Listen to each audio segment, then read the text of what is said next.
Good morning. Well, come on down and get seats.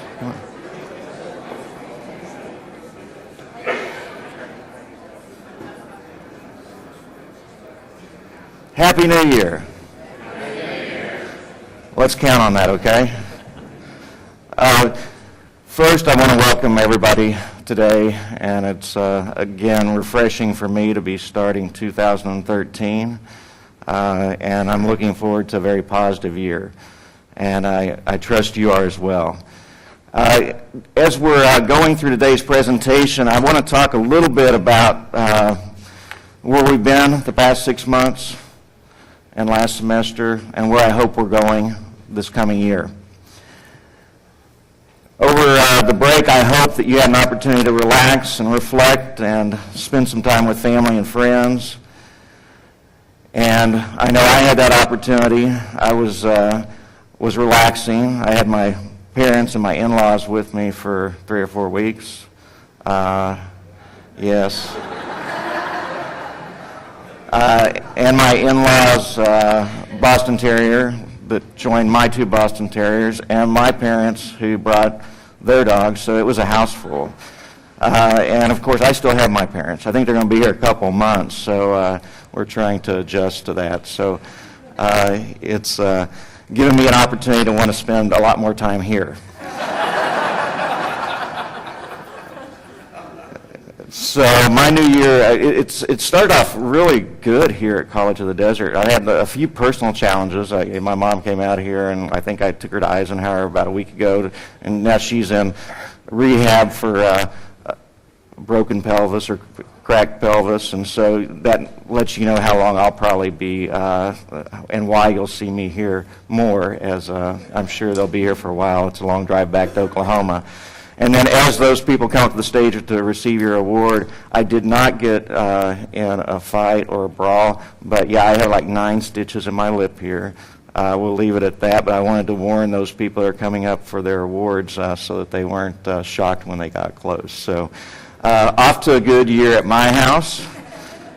So let's talk about our house a little bit. I first would like to introduce a few people. Our board chair and president, Trustee O'Neill, Michael O'Neill.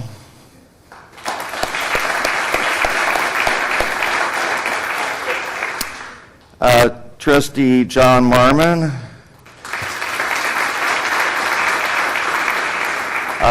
Trustee Marmon chose to sit by the exit door that's locked, so we're able to make sure he doesn't sneak out. And we have our newest trustee, Trustee Mary Jane Sanchez, back in the back.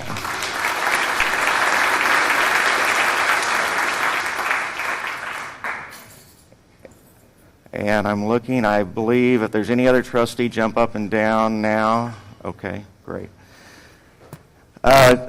Is Andrew Campbell here with us today, our student trustee? I didn't see him. All right. Our Academic Senate President, Zarel Becker.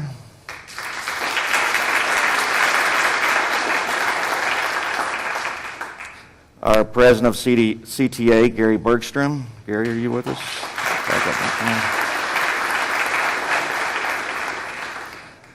President of CTA, Laura Jimenez. Laura, are you here? And President of CODA, David Bayshore.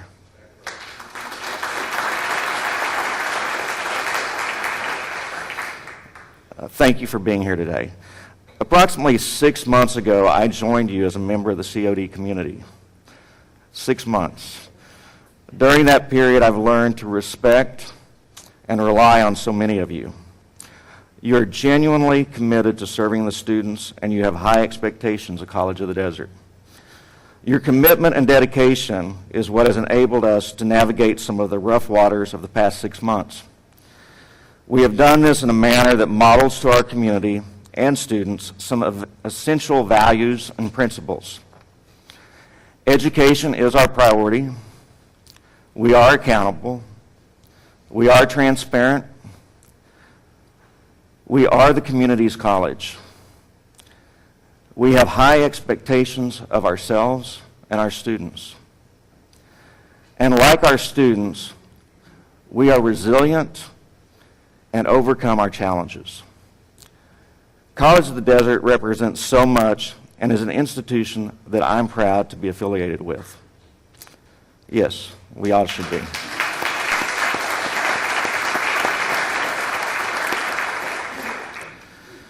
We have shown how strong we are, and we often find people and individuals measured by when they're facing tribulations, what they show. And I believe that as we face some tribulations, that we've shown those strengths and positive attributes, and we've modeled a behavior to our students and to our community that we should be proud of. And that also, as I always say, we always have an educational moment in everything we're doing. I believe that we had many educational moments that helped us and helped our community understand who we are. Here are a few positive things of 2012. The COD nursing program received Excellence and a Geriatric Education Award. Our Desert Theater League received nominations and awards for Summer and Smoke, Jekyll and Hyde, and Happiest Days of Your Life. The nursing faculty collectively received the inaugural Hearst Foundations Award from the National League for Nursing. Meet the Faculty events were initiated by the Academic Senate. Kelly Hall initiated meetings leading to recognizing our students earning certificates. We had the second Latino film screening. The College Foundation funded approximately 100 additional courses, sections for this spring. College of the Desert was the largest benefactor of the Barry Manilow Gift of Love concerts. There's so many more. I probably couldn't even begin to know the successes that you individually have experienced working with your students. But another big success for the state of California, Proposition 30 passed. So we're happy about that. I want to discuss the future, but I would be remiss in not updating you on some significant matters of the past 6 months. And I am going to be providing an opportunity for questions as we get towards the end of this, but I want to just give you some brief updates on some of the issues that we faced. Our FTES over-reporting, I'm sure many of you are aware of that, if not all of you, and you've read about it probably in the paper, as well as if you've attended board meetings or read anything that I've sent out. The status of that is we have cooperated with the Chancellor's Office in reviewing the issue. We had an audit that we worked with the Chancellor's Office on. It's called a FCMAT office, or a FCMAT audit. I mentioned that in the fall. That audit has been concluded.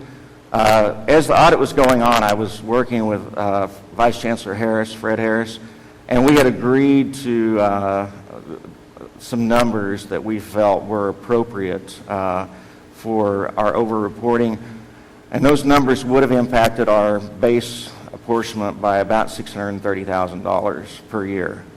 In addition, there was a one-time reimbursement of about $2.4 million for the 3-year period of over-reporting. So we agreed, and also with FCMAT, that there was 3 fiscal years of over-reporting that we needed to try to reconcile. However, based on that report, there's a section in Title V, this section 59116, that says if our reporting was neither minor or inadvertent, that the whole time period that was in question that we would be penalized for. So there's a 7-year period. And so during that time period, we had sufficient full-time equivalent students. We were over our cap. However, because of this language, it required from their perspective and in their role of making sure that we're in compliance, that we actually owed more money. So I bring that up because in the past we've used that prior number that I had there, and this is the number that ultimately came out. A standard adjustment of $5.2 million and a base adjustment of $752,000. So again, this is concerning to everyone. I know there's been a lot of discussion probably sidebar, how policies, how it impacts students, how it impacts me, am I going to turn on, all those kinds of things. I've heard all those, okay? And I want to, I would actually prefer to go there and talk about some of those issues today so that as we're moving forward in the semester, that we can leave this behind us and leave this in 2012 and we can focus on 2013. So future students and programs,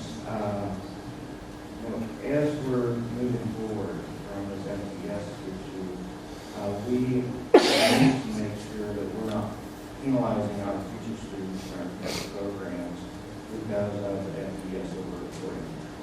And I want to acknowledge a couple of things. One thing is no individual that I'm aware of, no individual benefited from the FTS over-reporting. We've been funding a lot of classes beyond that. We've been able to do that, so the money that we received from the Chancellor's Office and from the state was used for its purposes. The other thing I would say is that while no person benefited individually, there are those out there that would say, my college may have been able to use that money to serve my students in other areas, which is true as well. So I need to also share that perspective as well. But as we're moving forward, I'm focused on COE, our teacher students, our teacher programs, and my position in our recent meeting in Sacramento is we should not be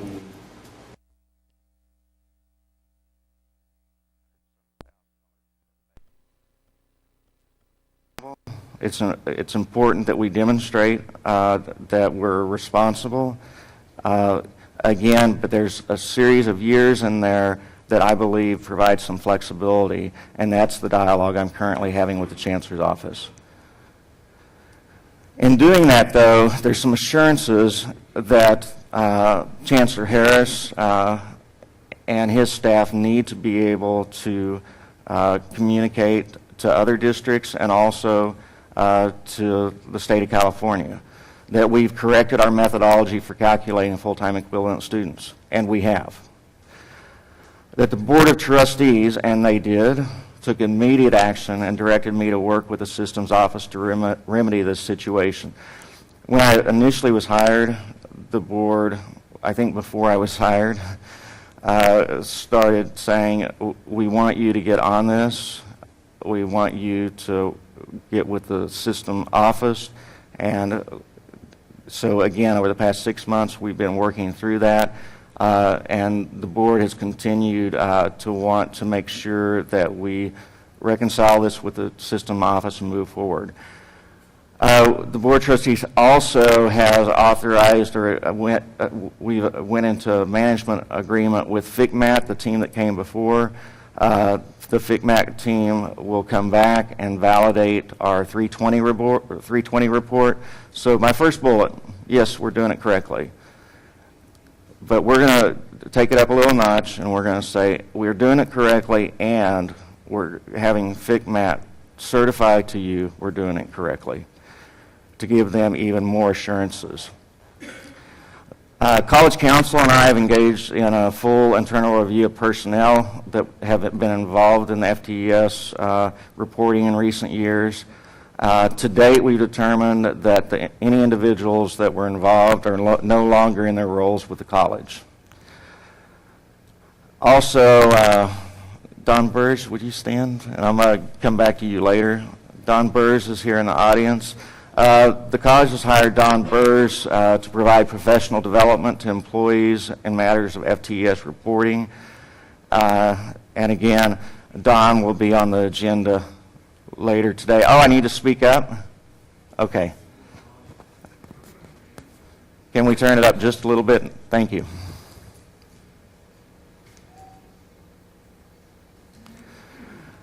Another area that I want to visit with you about is there's been a lot of discussion about the organization, reinventing COD. And I think most of us would have liked to have had more discussion about this in the past 6 months than some of the other issues. I'm with you. I would have preferred to have more discussion about this, but we're getting ready to have a lot of discussion about this in 2013. And I would say not only discussion, but actual implementation, and I'll go into that a little bit more with my thinking. Currently, we're out recruiting for a Vice President of Academic Affairs. The VP Academic Affairs position closes on December 31st. There's already a committee that's been formed. I'm hopeful that March, April, sometime in that time period, that we've finalized that process and that we have secured a new VP of Academic Affairs.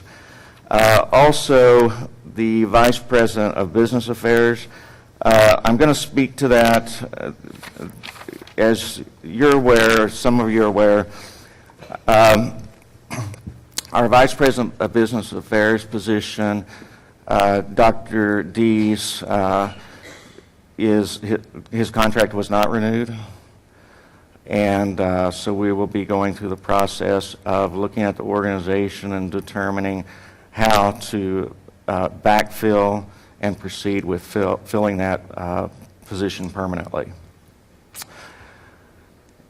And a little bit about Don Burrs.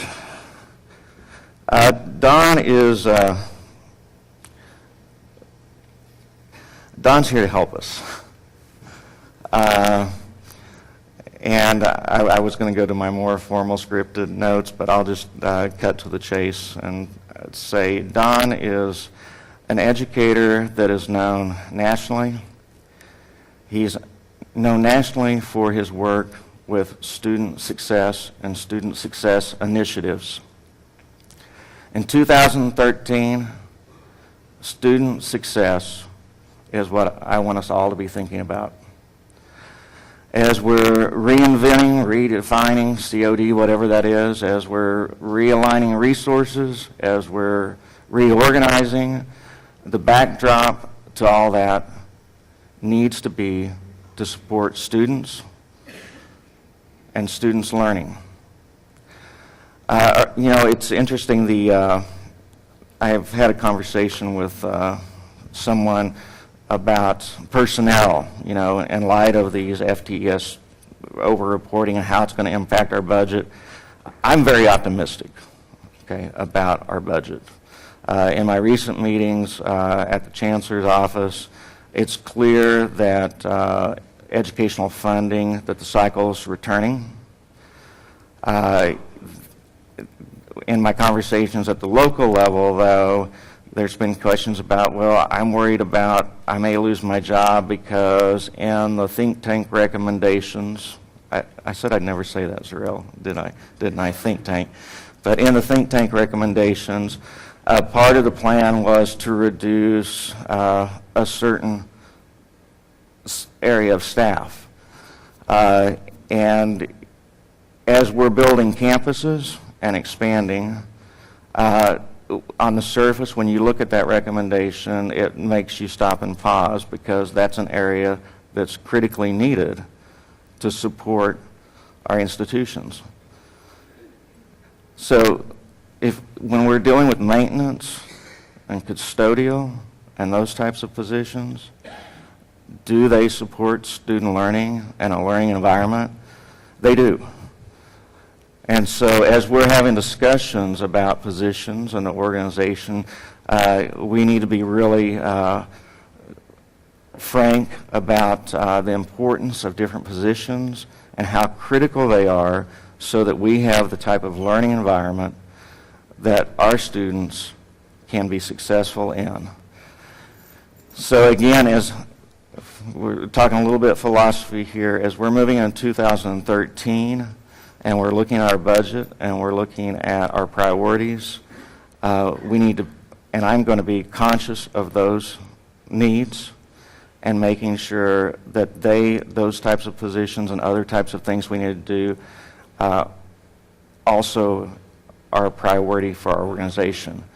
I'm looking at us now in a period of resurgence, a period of growth, a period of when we're going to be able to say to Coachella Valley, look at us, look at your community college.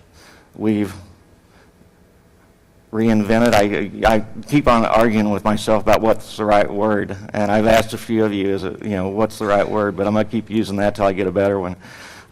We've reinvented ourselves, and we've really went through a process of self-evaluation in a manner that definitely will support our students. Don Burrs, I'm going back to you, Don. Don Burrs got his political science degree from University of Colorado, but he wised up and then he went to UC Berkeley and also majored in poli-sci.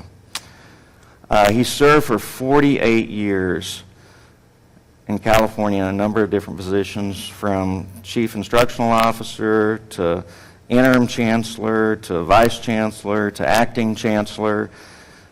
So again, he has a wide gamut of experience. He served 15 years as executive vice president of Chaffey College here in California. Most recently, Don was to be a one-year post-retirement position at Long Beach. And some of you met Don, and he's like the ever-ready bunny, battery bunny, whatever it's called, Don, I don't know. I'm sorry if you don't like me. He does. He bounces off the walls, and he can't retire. He went there for a year, and he stayed 6.5 years. He was the executive vice president there, and at Long Beach, he provided the leadership in implementing the college's Student Success Initiative. In 2009, Long Beach was awarded State of California's Student Success Award based on his work with the Student Success Initiative.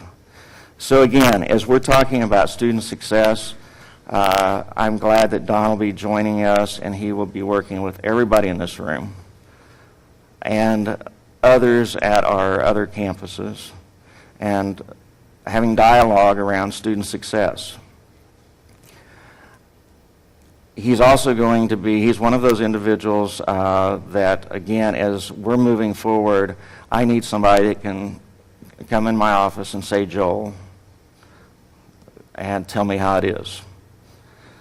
So I'm sure when he's out meeting with you, whether it's at a academic senate meeting, whether it's with the classified, and as he assesses different areas of our organization, you can feel confident that Don can come in and cut through all the stuff and communicate effectively with me without having any challenges.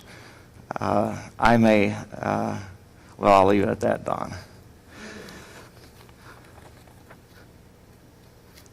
So Don, as you work with us to reinvent COD, I hope you'll take some time during the FLEX activities to meet people here. And I know you had an opportunity to meet Zarel and the exec board of the Senate. And again, if you see him on campus and you have something you need to think that he needs to know about, let him know. Let's move forward. Student success, number one focus, COD. That's where I'm coming from. In that, one of our priorities that I'd like to see accomplished is us to develop a comprehensive enrollment management plan that maximizes access and success. One of the things that's important about this is, as we're moving forward, the issues of the past we don't need to repeat, and this will help us not repeat some of those issues of the past. Also, as a subset of student success, there's a lot of things that we need to do. We need to make sure we have a budget that's in place that aligns personnel and resources in support of that agenda, an educational agenda. Again, we're going to continue with strict adherence to state reporting requirements, and we'll develop and maintain long-range plans for fiscal stability.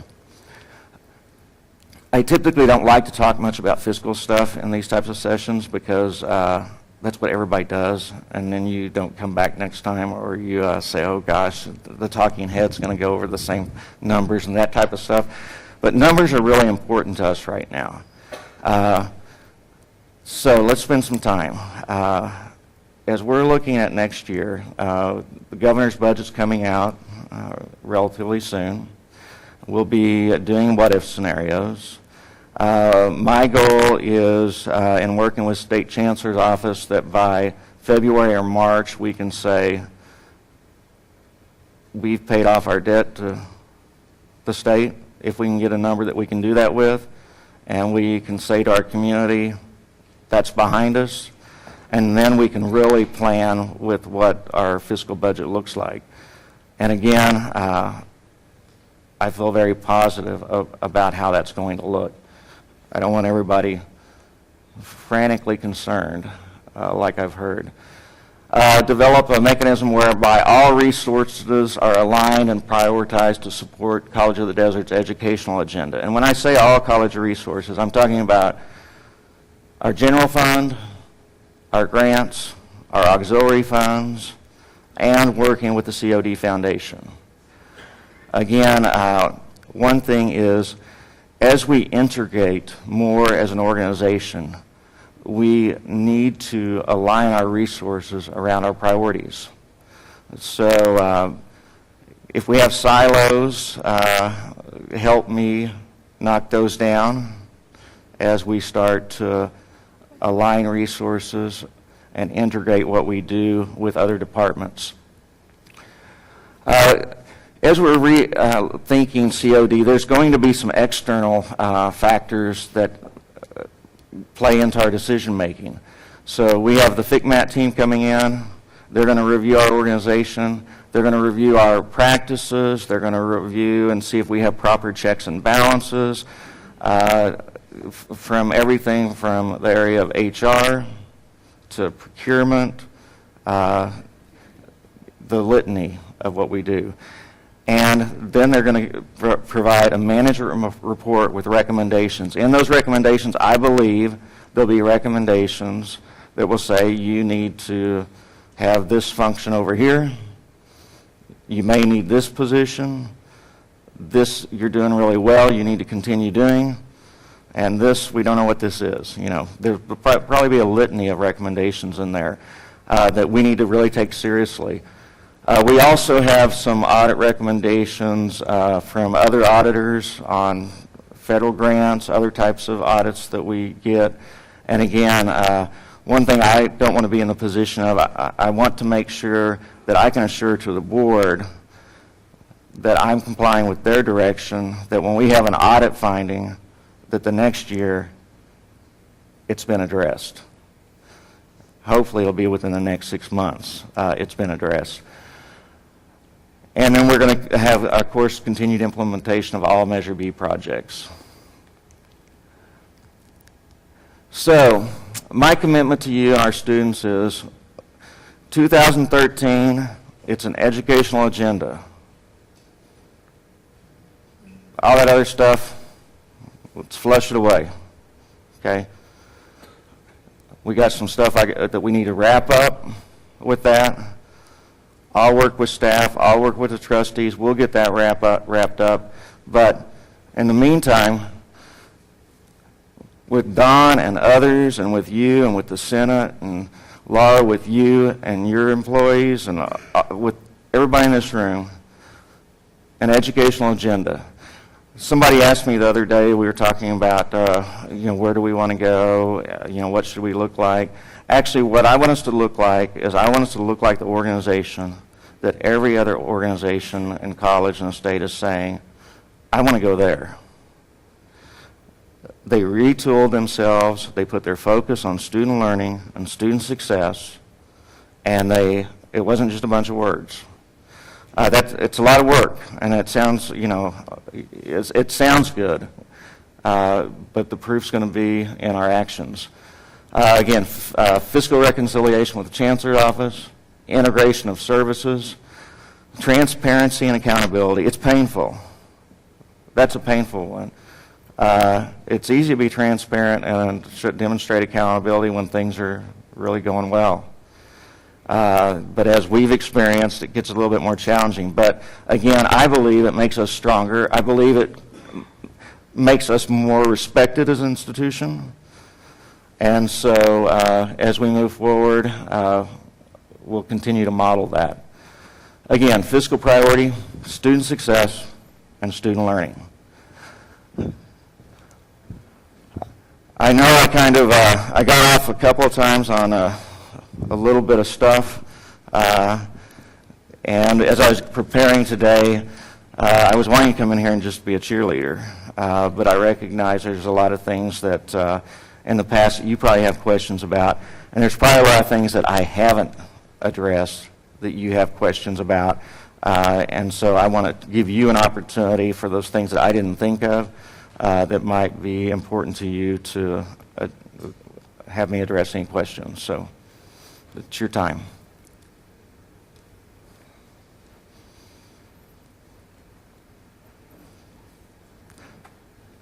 Come on.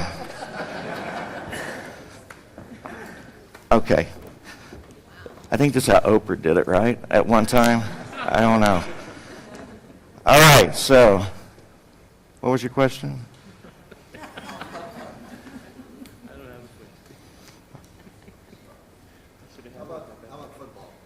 How about football? I made it to a few games. Both my dogs made it to a game. No, seriously, we went through a process with working with the commissioner and have very favorable responses back from him as far as our plan and our subsequent reporting. We'll continue that reporting. Again, we have an internal task force that has made recommendations to me on some things to put in place. I'm glad you brought it up because it will likely impact some of our organizational structure and checks and balances. One of the things, I added a couple of things, assurances to the commissioner in there. One was to make sure out of my office there was an extra set of eyes that looked at all eligibility forms and everything around compliance.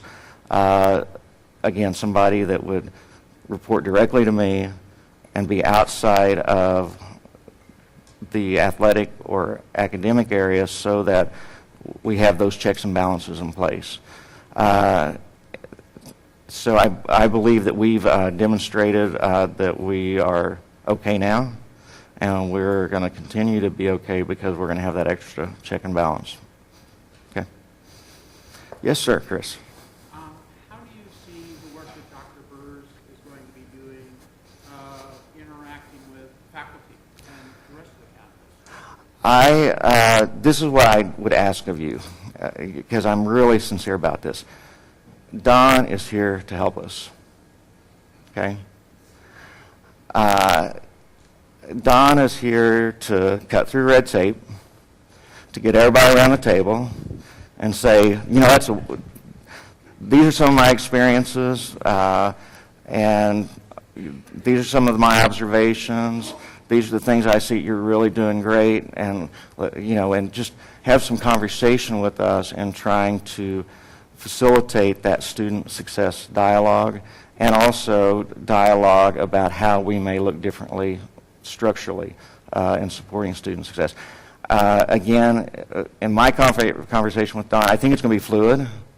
I hope that you will have him at your committee meetings. I know that he will be meeting with administrators and faculty and staff on key areas related to student success, enrollment management, and those types of things. When I sat down with him with another group, I said, give Don carte blanche. I mean, he's an asset that he retired to the desert. I'm speaking, you're right here, it's awkward. He retired to the desert, and he's been asked to do a lot of different gigs that are pretty impressive gigs, but fortunately his wife said after 48 years, you need to stay closer at home. Am I allowed to say this? You need to settle down, young man. And so fortunately, as he and I were talking, it took me a couple of months, and probably with his wife's assistance, he has said that he will be here to help us. There's no agenda except for, I say that, I had it up on the PowerPoint, except for a student success agenda. Okay? So this is an opportunity for us. I think it's an opportunity like we probably haven't had. We had a lot of changes here in the organization. I want to deliver for this community, and I want to deliver for you. I think Don is someone that can help us make great strides. So hopefully you will embrace that and run with it. Okay. Yes. Going back to the penalty imposed on us by the Chancellor's office, what kind of negotiations did you have to do to reduce that amount from $5.5 million to $3 million? At what rate will we be able to pay that penalty? How long? What kind of an amount will we have to pay? And the second question related to that is, what kind of an image are we presenting to the community today from your perspective? Okay. The question is related to FTES and repayment. What ability do we have to renegotiate that down to another amount? And then the second part of that, if I'm capturing it correctly, is also from my perspective, what type of image do I feel like that we're communicating to our community right now? Let's first start with the negotiation piece. Again, I was up like 2 weeks ago, and then I've been in dialogue with the Chancellor's office this week, and we'll probably be meeting with Vice Chancellor Fred Harris whenever over the weekend when we're in Sacramento. A few of us are going to Sacramento. So in that conversation, my proposal is one using some Title V language that would still allow the Chancellor's office to demonstrate that we're within guidelines, that we've been held accountable, and that also that they can, and that we've done all these other types of things with FICMAT and putting in checks and balances, et cetera, that we're able to use that language to bring that number down. And that's the thing we're discussing right now, some Title V language and whether or not in this situation it would be applicable. I believe we're going to be successful with that, and I believe it'll be... Will we have to pay that fine, and where will the money come from? Right. A year ago, $1.8 million was set aside for paying the FTES. Our base apportionment over the past few years was inflated because of over-reporting. What I'm attempting to do is protect our base apportionment at the higher level so that we don't have an ongoing reduction in our budget. So I'm not answering it very clearly, I know, but I believe we could get as low as a little over $3 million. And over a period of time. I believe that we could probably do it sooner. And in my dialogue with the trustees and with others, we've had this kind of hanging over us for some time, and it may be time to just, if we're able to negotiate a number we can live with, bite the bullet. So, and also that is a strategy to try to get the number down too, so that the chancellor's office is in the position of being able to say, okay, they've done everything and they've settled it with us, instead of them being in a situation of dragging it out too. They've got bigger issues to deal with. I will say they're very, very complimentary about College of the Desert. I went in, I sat down with Chancellor Harris, and he was thanking us for how we've worked with the Chancellor's office, understands the challenges. Each of you individually have been challenged by this when you pick up the paper. After the first week here, I had to subscribe to the Desert Sun. Okay, it's like, do I want to go in this morning?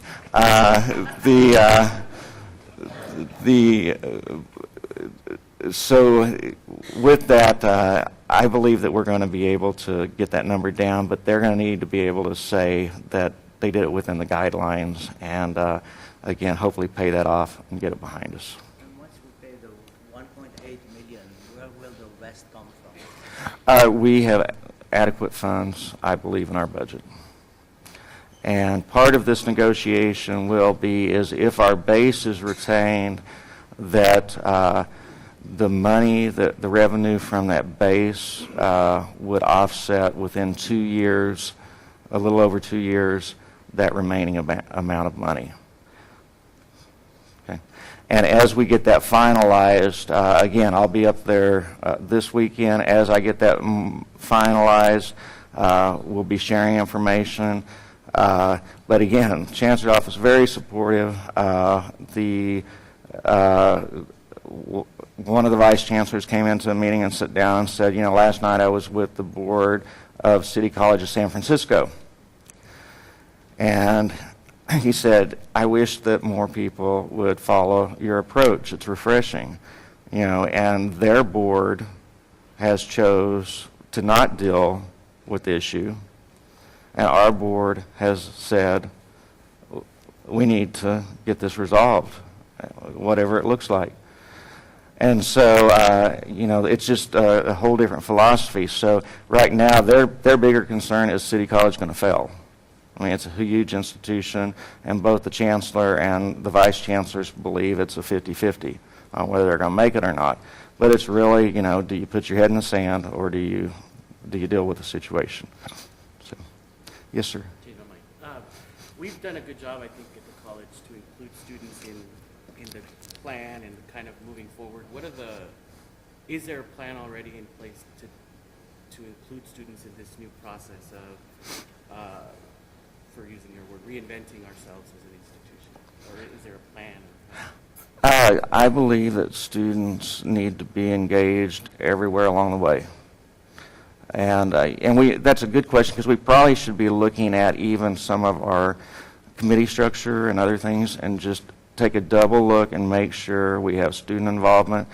We also need to make sure that we have involvement from all areas of the institution, because sometimes what you get into, you may have a structure where it's just one area, or maybe there's a key area that's not being represented.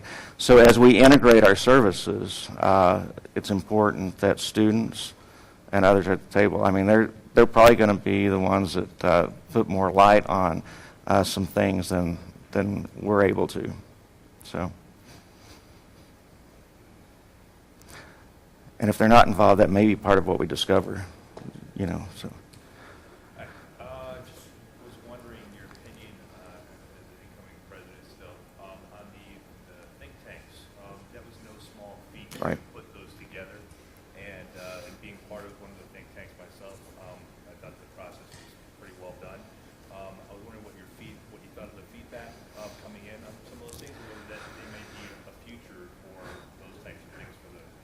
Yeah. You know, I think that those may be a platform as we're going forward to review, and I'm going to leave it at that because I don't have a predisposition. I've heard varying views on the think tanks, that there was a lot of good work, but then in some there was other areas where there was concerns that had been expressed. I don't want us to lose that energy where there's been good work. But I think that as we move forward, you know, when the think tanks, you were going through that process, we were going through a process of reduction as well. And I want to make sure that as we're moving forward, ours is in reinventing, supporting students, an educational agenda, and not, and I don't know if that was the lens we were looking through, but it's important that we look through that lens for me. Yes? The reason we talk about reinventing COD, I mean, what's the rationale behind that? Is there something? Is something broken? Reinventing, so we need to be reinvented. No, I think that's a great question. You know, I think that every year, 2 nights ago, I was sitting at my house with a bunch of friends, and I was working on my treasure map. I think I shared my treasure mapping with you in the past. So I was setting my goals for 2013. I think every year an organization, if you're really progressive and moving forward, you're evaluating yourself. You're assessing where we at.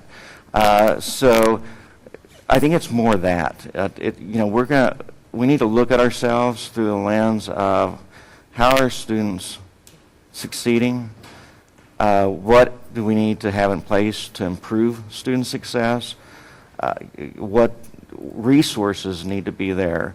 And how do we need to align those? Is there a better way to align the resources? And I think too often we get in a pattern of it can get comfortable in an organization. And so us facilitating this type of conversation, I think, will be useful for us. And we're going to probably find out what it means, what's going to happen. We're going to find there's some things that are really awesome that we need to do more of. And then we're going to say, we'll probably be in the organization, we'll be like, trying to pick on somebody here. Jessica will be like, oh, I didn't know that you were doing that over there in your area. And that's really exciting. And why are we just doing it in this part of the college? This would be great for all students. So I think we're going to have some aha moments. So, again, like I said, I don't know if it's reinventing is the right phrase. So maybe we'll have a competition to come up with a...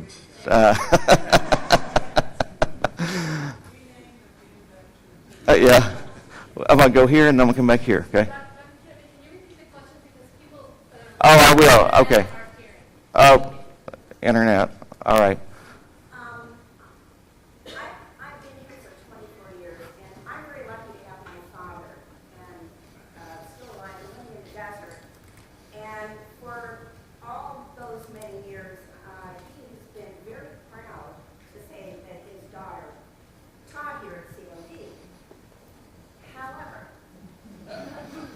recently, his questions have started with the statement, what the heck is going on at COD? He's the average guy that lives here in the desert, and that's the opinion of the average person, and I get it quite a bit.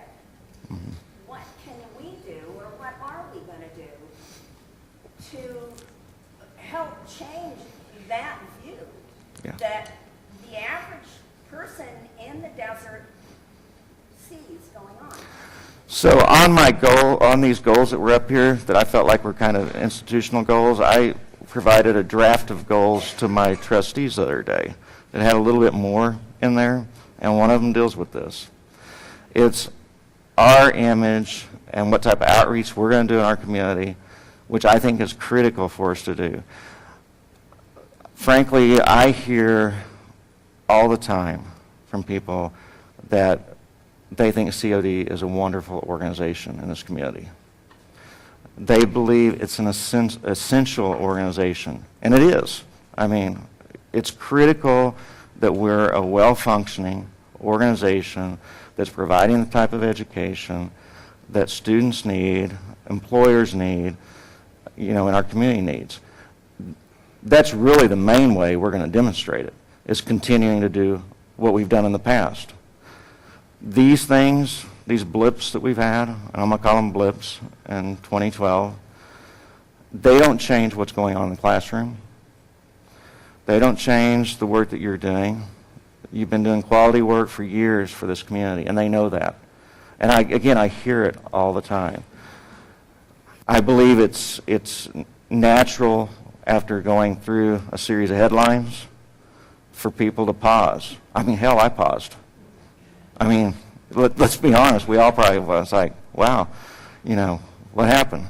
But again, as we move forward and we do outreach to the community, we do marketing to the community, when we show to the community our successes, which we have much more successes than what we just experienced, that's going to be what makes the change.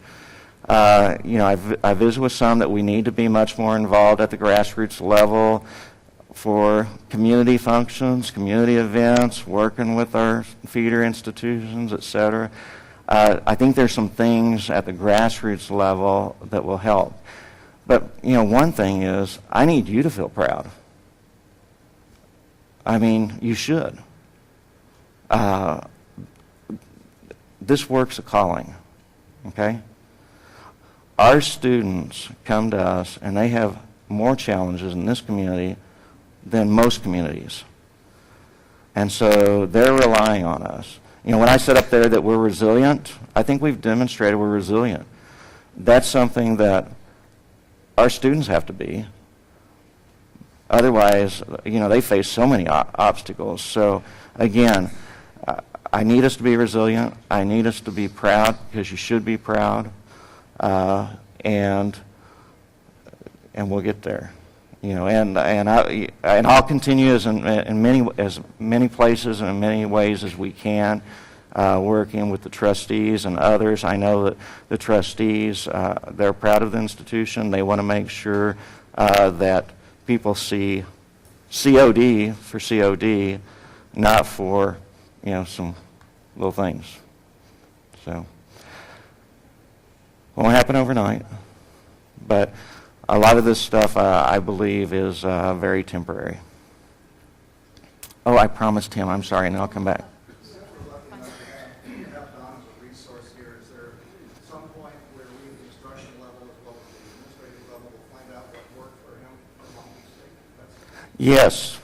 I have visited with your academic senate president, and we've discussed even working with the Senate as a whole, having discussions, the executive committee of the Senate, and others to try to determine how best to facilitate that. And Don, I didn't plan him into today's session. It probably would have been useful, but we'll find a time where, and places where those conversations about what's worked well for them. Okay, I'm sorry. This is a follow-up on Linda's question. People see in the Desert Sun a lot of money figures, $5 million, and then there's also, if they read about the recent,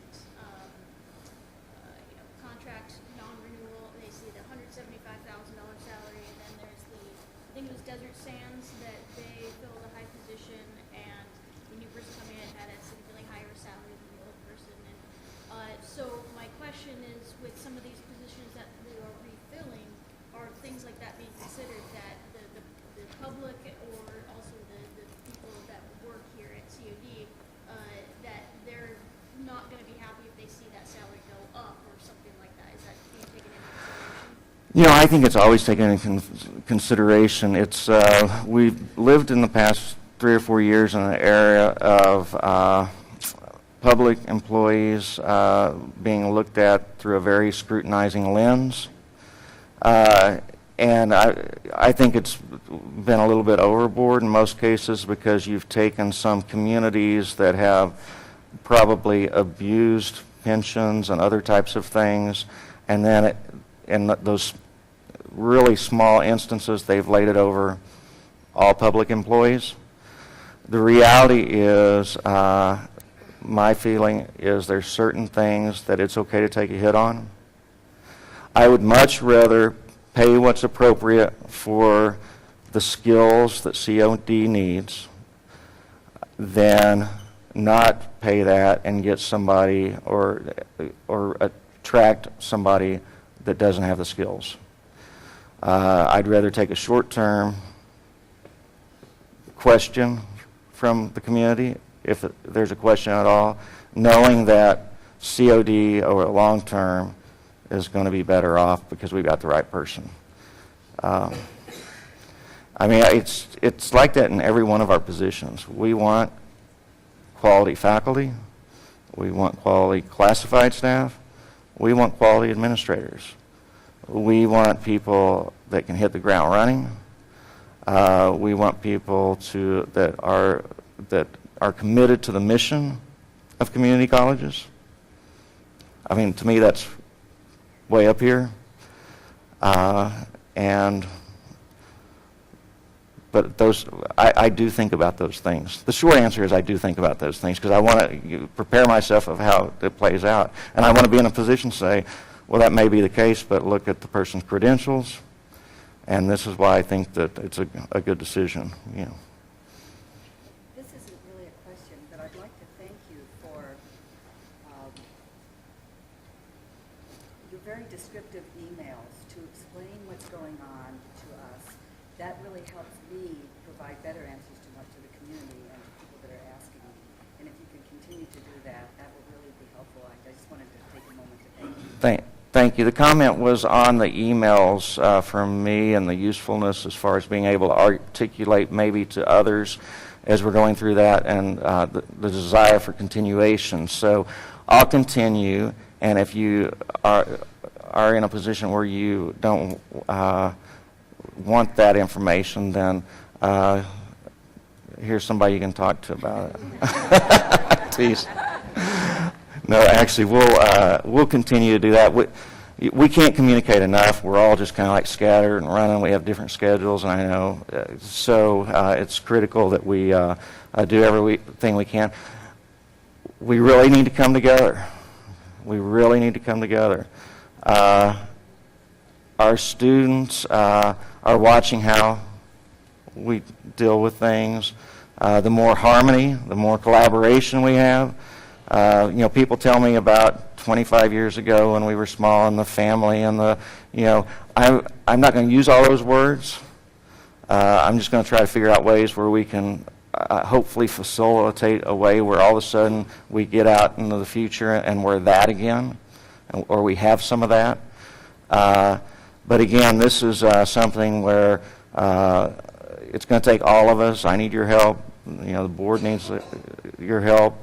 And again, one thing, I know I'm over my time limit, but one thing that I keep on seeing is this community wants to support education, and there is a segment of this population that has an extremely large wealth.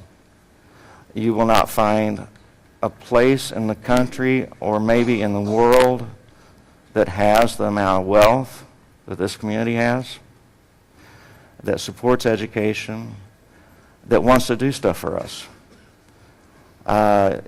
And sometimes it's I want to come, I've been successful in this, and I've, produced this many movies, and I want to come speak and do a forum. Or I want, people want to give money, they want to give time. So again, we need to harness that for our students and find ways to harness that. And because I think that we have an opportunity here in Coachella Valley like not any other college or educational institution anywhere else. So that's, I'm getting off all that, okay. All right, so I think we have the fun stuff now. We get to celebrate.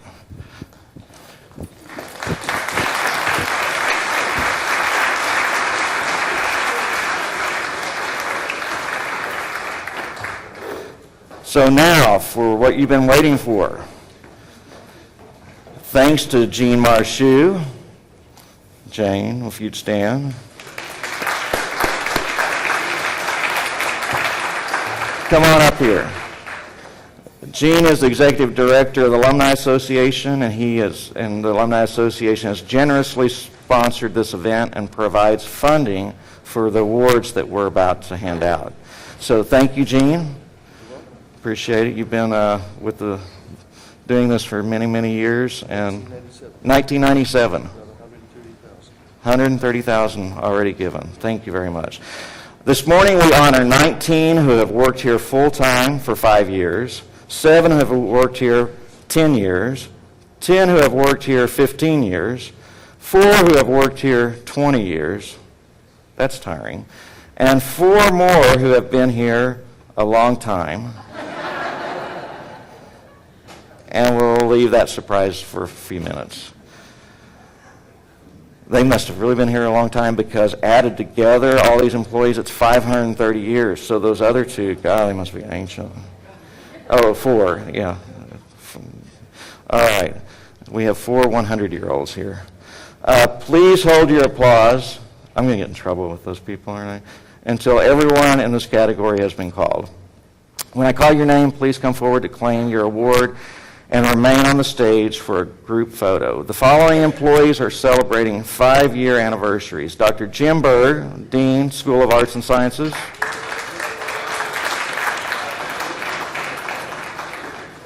Please hold your applause.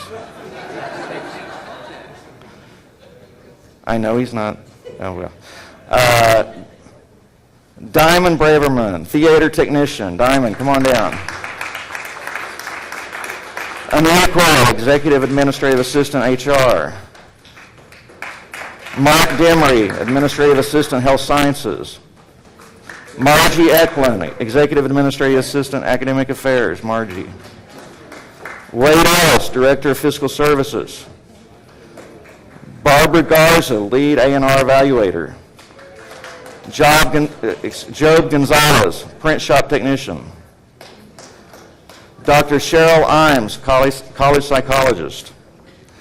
John Jaramillo, Dean, School of Applied Science and Business.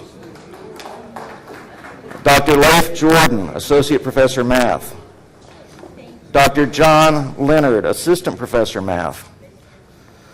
Carlos Moladano, Director, Student Life.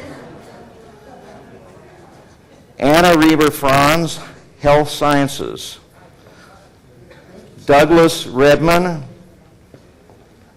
Assistant Professor, Automotive Technology. Nancy Shainline, Senior Office Assistant, DSP&S. Pete Sharp, Senior Financial Aid Specialist. Sorry, Pete. Kevin Snyder, Director, Maintenance and Ops. Anna Stockwell, Counselor, Health Sciences. Again, please join me and congratulate all of them.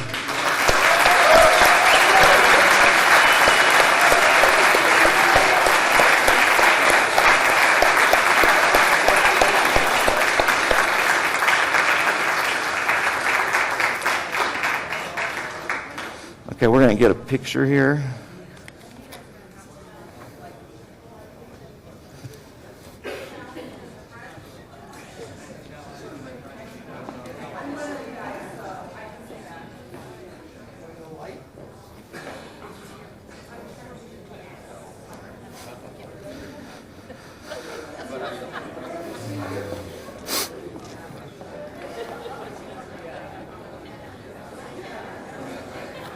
See if we miss anybody.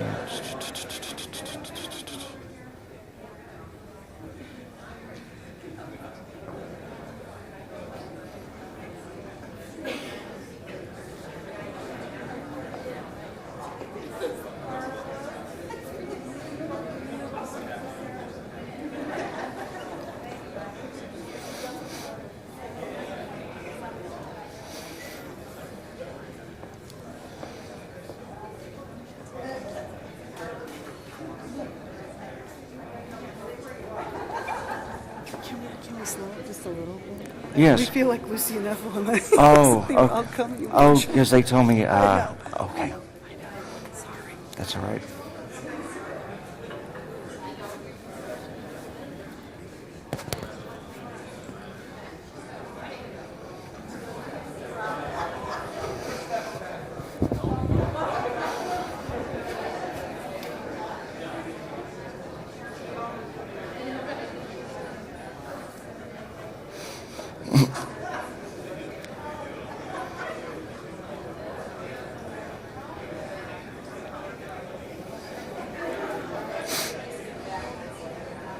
It's okay.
Nobody falls.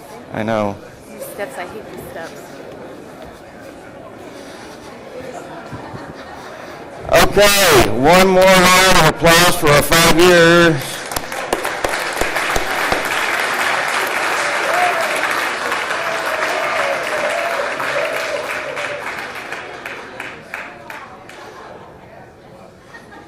The following people are celebrating their 10th anniversary here at COD. Again, please hold your applause until everyone is called. Bert Batanga, Professor of Architecture. Jeannie Buckner, Bursar Technician.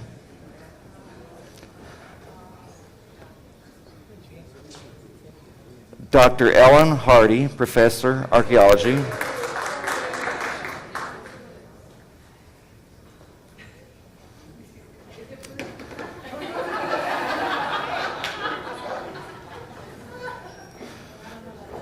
Dr. Tang Li, Associate Professor, Math.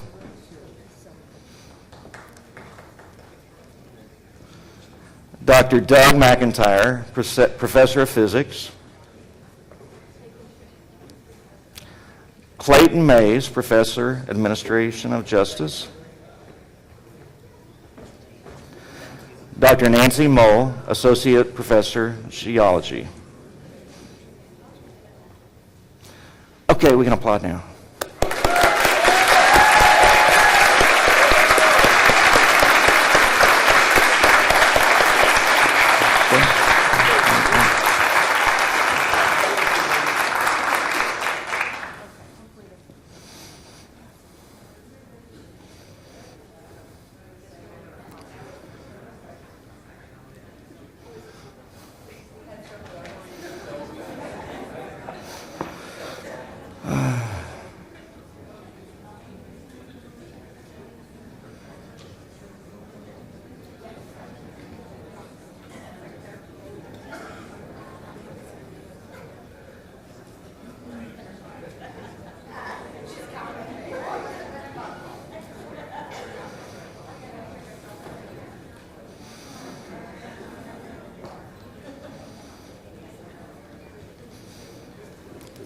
Yay.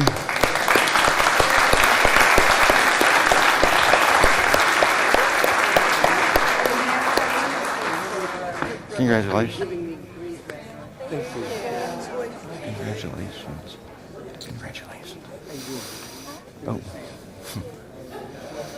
Congratulations. Thank you. Hey.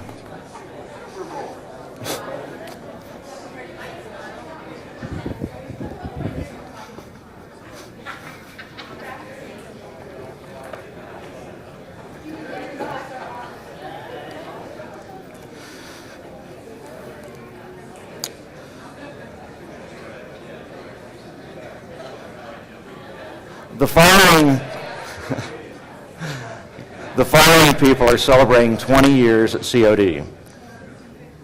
15? My bad.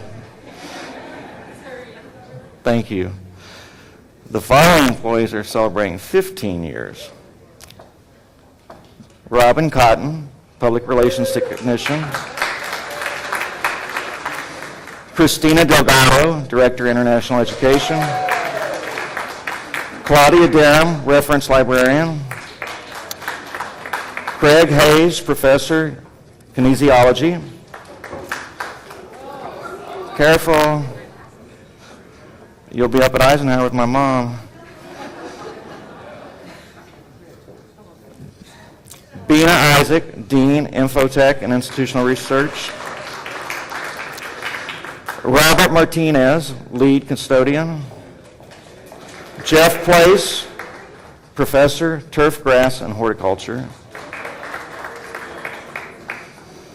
And he hosts a great barbecue. Robert Rostek, Associate Professor, Biology.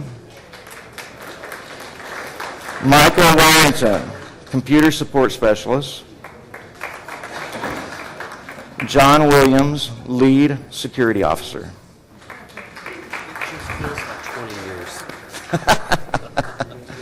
Yeah. He leans in and he says, it just feels like 20 years.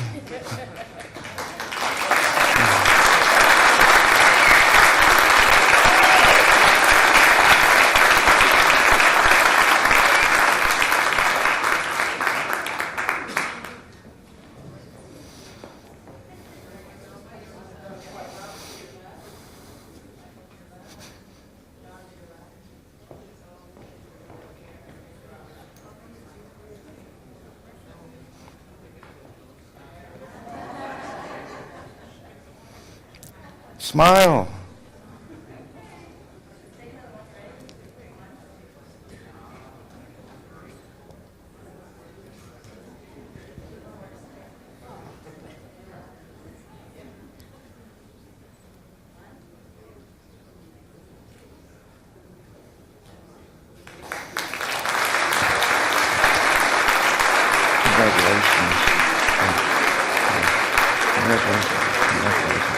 Congratulations. Thank you. Thank you. Okay, now 20 years. Wow. Gary Bergstrom, Professor, Reading. Go, Gary. Joji Mugbuhat. Joji, are you here? Curriculum and Catalog Specialist. Becky Swanson, Bursar Technician. Karen Tabor Regis, Professor of Math.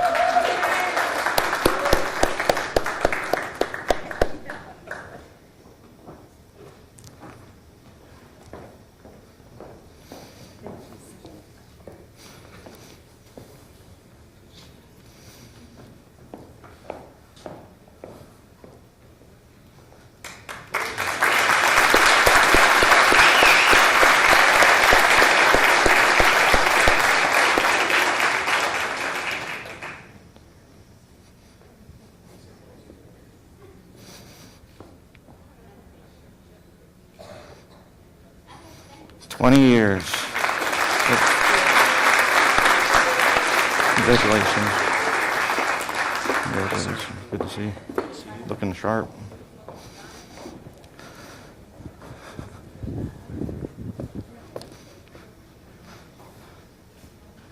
The next employee has worked here for 25 years. Martin Weeks, locksmith.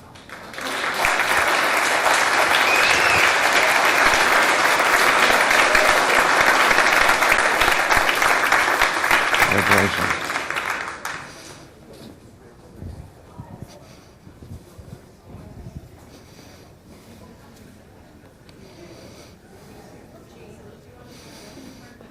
You want to get in the picture, Gene? That's all right. Yeah, I'd love to.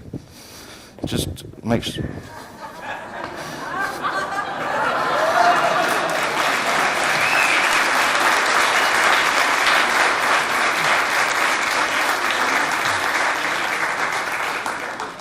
Congratulations.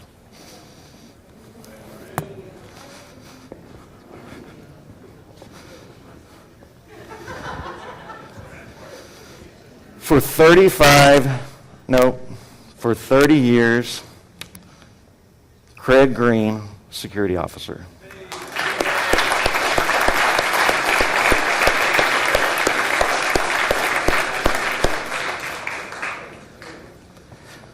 For 35 years of service, we recognize Margie Torres, administrative assistant, A&R.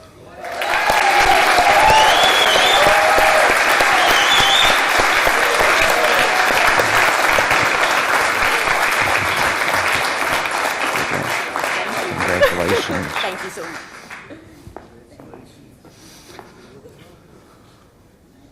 Want to take a picture? Gene.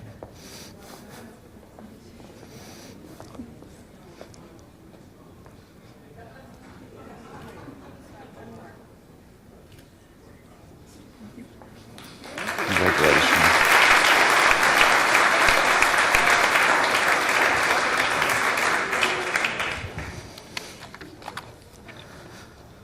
Wow. And our employee of 45 years.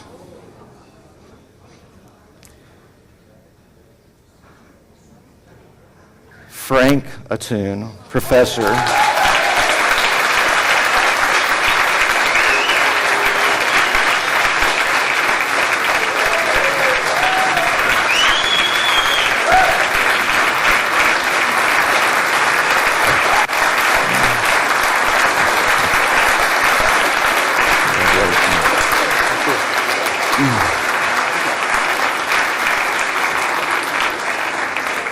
Professor of French and Spanish.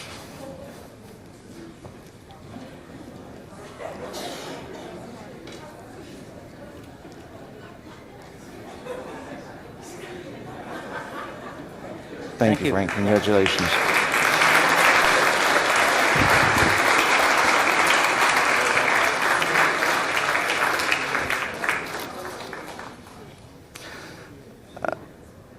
Gene? Yes, sir. I just, again, want to thank you and the Alumni Association for making all this possible. Thank you. Appreciate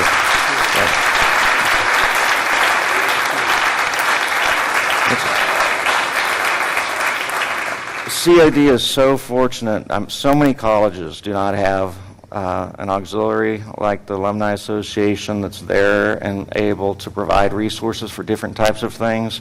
And again, we're lucky to have you on the street fair. Well, it's So a thank you. privilege. Thank you.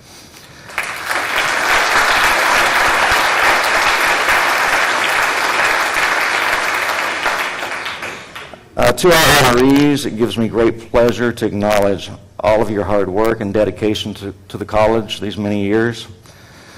On behalf of the college and its Board of Trustees, I thank you for sharing your time, gifts, and talents with us in service to our students. Again, be proud, okay? Our work is a calling. This community needs us. Our students need us.